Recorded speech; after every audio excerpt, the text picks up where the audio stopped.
Thank you, Mr. Chairman. Ranking Member Chu, thank you for the opportunity to testify today about the challenges in the administration of contracts between the Federal Government and small businesses.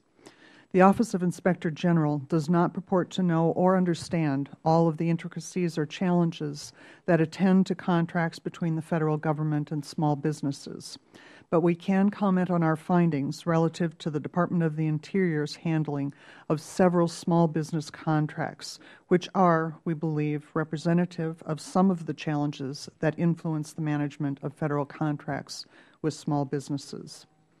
During a recent review, we discovered a service contract with an 8A small business, United Service and Solutions, LLC, that was not in compliance with the statutory subcontracting limitations, which require the prime contractor to satisfy at least 50% of the personnel-based contract costs with its own employees.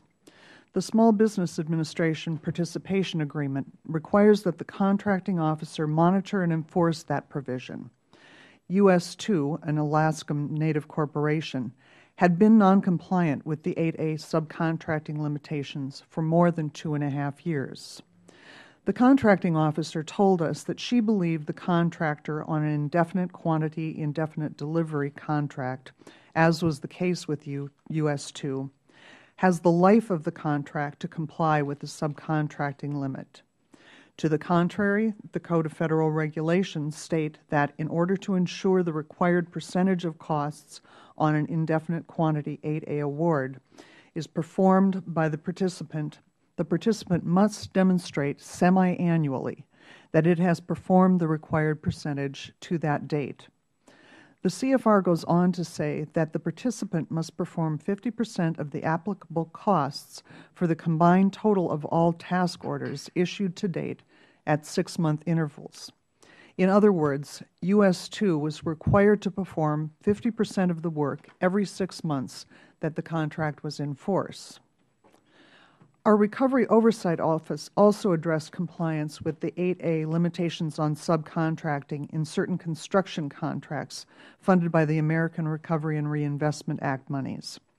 We found inconsistency in how and whether compliance with the limitations on subcontracting was assessed by DOI contracting officers. This inconsistency was found in compliance monitoring, an absence of department-wide guidance, and a lack of training for contracting officers. Confusion on the roles and responsibilities between SBA and DOI contracting officers contributed to our findings. In the US 2 case, in particular, the contracting officer had identified potential problems with the limitations on subcontracting quite early in the life of the contract. SBA, however, indicated that it found US 2's plan to address these problems sufficient. Therefore, the contracting officer took this as a signal to continue with the contract. We found this confusion to affect the recovery-funded contracts as well. The Department of Interior has since issued department-wide guidance on the limitations on subcontracting, provided a worksheet with instructions to all contracting officers to assess a contractor's compliance, and has agreed to provide annual training to the acquisition workforce regarding their responsibilities under the 8A partnership agreement between SBA and DOI. Even with a clear understanding of the roles and responsibilities, contracting officers are hampered in their monitoring efforts by receiving incomplete and inaccurate data from their 8A contractors.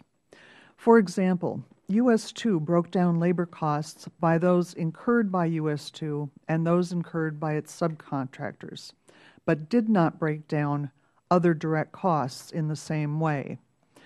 Based on the other direct costs we reviewed, we believe that additional subcontractor labor costs were contained in this category, exacerbating the extent to which US 2 was out of compliance with the limitations on subcontracting. In fairness to US 2, we do not believe that such manipulation of reporting data is limited to this company, but may well be happening with other 8A contractors as well. Contracting officers are placed at a significant disadvantage to identify such data problems and correct them. Mr. Chairman, Ranking Member Chu, that concludes my prepared testimony. I would be happy to answer any questions you may have.